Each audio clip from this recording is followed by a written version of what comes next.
الحمد لله نحمده ونستعينه ونستغفره ونؤمن به ونتوكل عليه ونعوذ بالله من شرور أنفسنا ومن سيئات أعمالنا من يهده الله فلا مضل له ومن يضلل فلا هادي له ونشهد أن لا إله إلا الله وحده لا شريك له ونشهد أن سيدنا ونبينا وحبيبنا وشفيعنا وبارك وسلم تسليما كثيرا كثيرا أما بعد فأعوذ بالله من الشيطان الرجيم بسم الله الرحمن الرحيم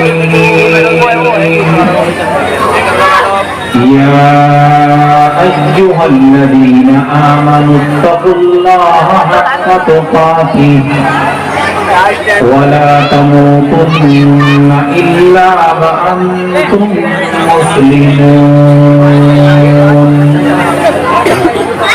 وقال تعالى للرجال نصيب مما ترك الوالدان والأقربون وللنساء نصيب مما ترك الوالدان والأقربون مما قل منه أو كثر نصيبا مفروضا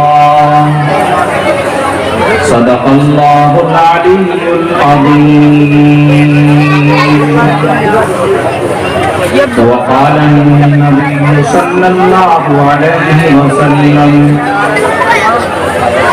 علموا الفرائض تعلموا الفرائض وعلموها الناس فإنها نصف العلم أو كما قال رسول الله صلى الله عليه وسلم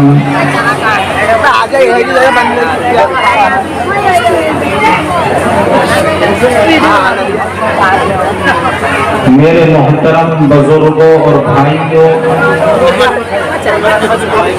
پردہ نشین ماں اور بہنوں،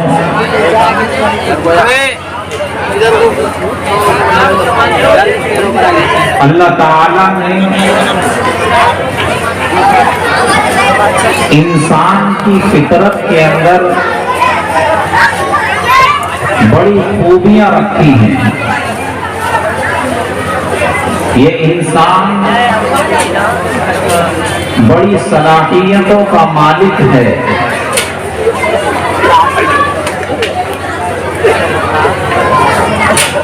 انہی صلاحیتوں کے انسان میں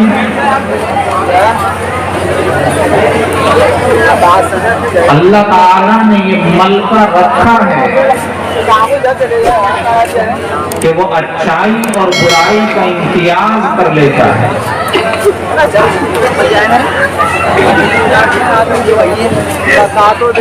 ہاں، اگر کسی انسان کی فطرت بھی خراب ہو جائے، کسی انسان کی فطرت کی صلاحیت ہی مفقود ہو جائے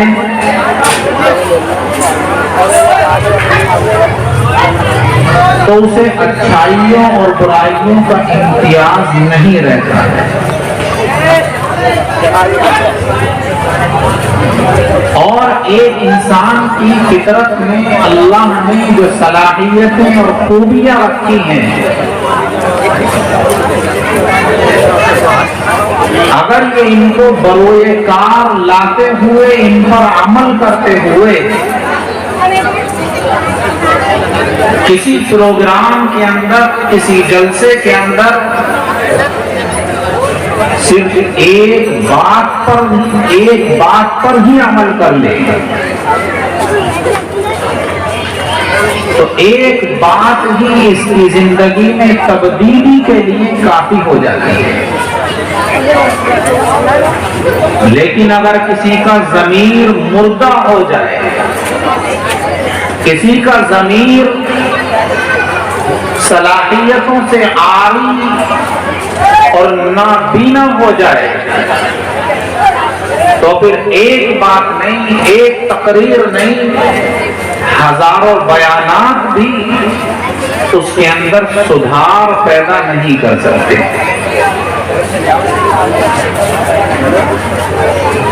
اس لیے ہم اس عزم اور ارادے سے اس جلسے کے اندر شریک ہوں اور بیٹھیں کہ اللہ اور اس کے رسول کا جو پیغام ہمیں دیا جائے گا ہم اس کو اپنی زندگی میں اتاریں گے اور اس پر عمل کرنے کی انتھک کوشش بھی کریں گے۔ اگر نیک ارادے سے، اچھے جذبے کے ساتھ دین کی بات سنی جاتی ہے تو اللہ اس پر عمل کی بھی توفیق دیتا ہے، اور اگر لاپرواہی اور بے توجہی کے ساتھ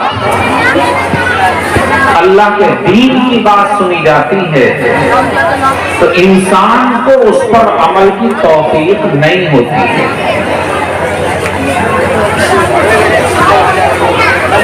میرے بھائیوں اور بزرگوں، اللہ تعالیٰ نے جو دین اور جو اسلام آپ کو اور ہمیں عطا کیا ہے، یہ دین تمام خوبیوں کا مالک ہے، یہ دین سراپائے خیر ہے، سراپائے بھلائی ہے۔ اللہ نے اس دین اسلام کے اندر اتنی خوبیاں رکھی ہیں، اتنی خوبیاں رکھی ہیں کہ اگر آج کا مسلمان اسلام کی ان خوبیوں پر عمل کرنے والا ہو جائے تو لوگ ایک مسلمان کی شکل و صورت دیکھ کر اسلام کی آغوش کے اندر آنے شروع ہو جائے۔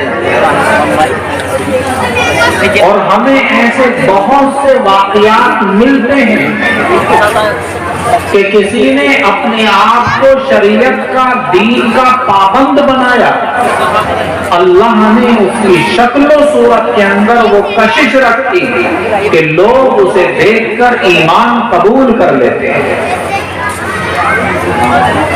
آج دنیا میں ایمان والوں کی کمی نہیں، ایمان والے تو بہت ہیں، مسلمان بڑی تعداد میں ہیں،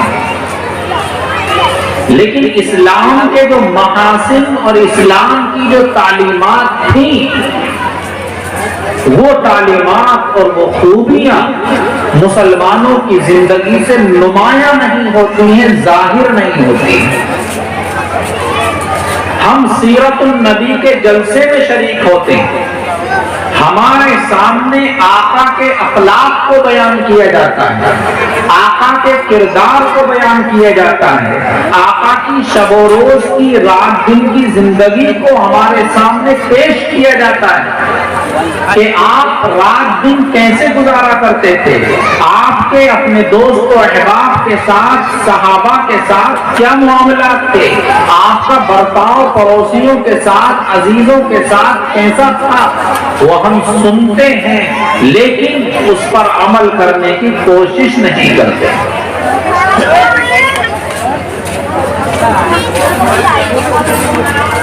اللہ تعالیٰ نے اس دنیا کو دارالاسباب بنایا ہے،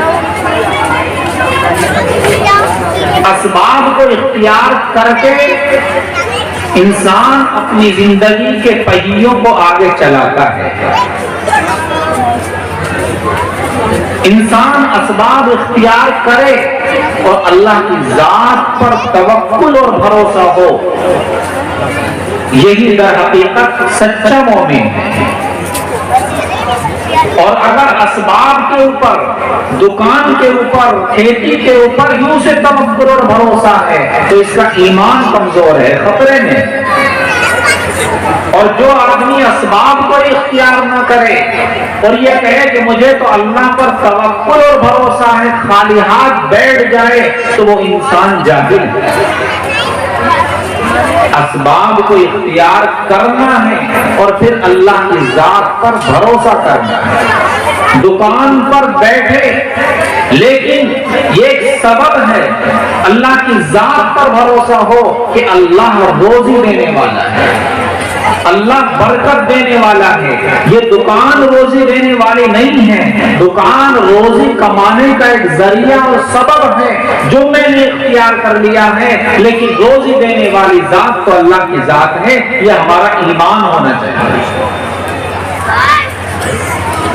تو یہ دنیا دار الاسباب ہے، اور دار الاسباب ہونے کا مطلب یہ ہے کہ ہماری یعنی سارے انسانوں کی جو زندگی کی ضروریات ہیں یہ مال اور دولت سے جڑی ہوئی ہے۔ بغیر مال اور دولت کے ہماری جو زندگی کی ضرورتیں ہیں وہ پوری نہیں ہو سکتی۔ آپ کو سطر چھپانے کے لیے کپڑا چاہیے، آپ کو کھانے کے لیے کھانا چاہیے، آپ کو رہنے کے لیے گھر چاہیے، مکان چاہیے، بیوی بچوں کا خرچ چلانے کے لیے پیسہ چاہیے۔ پتہ چلا کہ ہماری روزمرہ کی زندگی کی ضروریات مال اور دولت سے جڑی ہوئی ہیں، اور اسلام ایک کامل اور مکمل دین ہے۔ یہ کیسے ہو سکتا ہے کہ اسلام جب کامل اور مکمل دین ہے تو اس مال اور دولت کے بارے میں ہماری رہنمائی نہ کرے؟ جب ہماری ساری ضروریات اس مال سے جڑی ہوئی ہیں، بغیر مال کے ہماری ضرورتیں پوری نہیں ہو سکتی ہیں، ہم زندگی نہیں گزار سکتے ہیں، تو اسلام ہمیں مال کے سلسلے میں احکامات اور ہدایات دیے بغیر کیسے رہ سکتا ہے؟ اسلام نے مال کمانے کے سلسلے میں بھی، مال کو خرچ کرنے کے سلسلے میں واضح ہدایات ہمیں اور آپ کو دی۔ اسلام نے یہ ہدایت دی ہے کہ مال کماؤ اور حلال طریقے سے مال کماؤ۔ مال کا کمانا، محنت کرنا، کوئی پیشہ اختیار کرنا، کوئی مزدوری کرنا، یہ انسان کی ضرورت کا اور زندگی کا حصہ ہے۔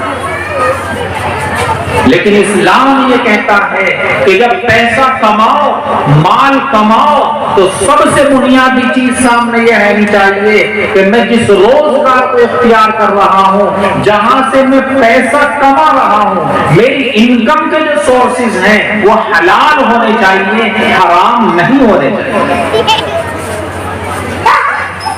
حرام طریقوں کو اختیار کر کے مال کمائے، اپنے آپ بھی حرام کھائے، اپنی اولاد کو بھی حرام کھائے، اسلام اس کی سخت مخالفت کرتا ہے۔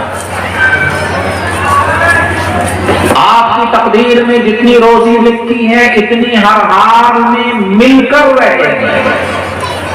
انسان اپنی روزی کا ایک ایک دانہ لے کر پیدا ہوا ہے، نہ وہ ایک دانہ زیادہ کھا سکتا ہے دنیا کے اندر اور نہ ایک دانہ کم کھا سکتا ہے۔ جتنی روزی لے کر آیا ہے وہ روزی اپنی پوری کر کے اس دنیا سے جائے گا۔ اب آپ کا اختیار ہے، آپ اپنی اس روزی کو حلال طریقے سے کما لیجئے یا حرام طریقے سے کما لیجئے۔ حلال طریقے سے کمائیں گے اللہ اس میں برکت دے گا اور آخرت میں نجات کا ذریعہ بنے گا، اور اگر حرام طریقے سے روزی کمائی جائے گی تو آپ کے لیے وبال جان بنے گا۔ پیغمبر علیہ السلام نے فرمایا کہ جب انسان کو قیامت کے دن اللہ کے دربار میں کھڑا کیا جائے گا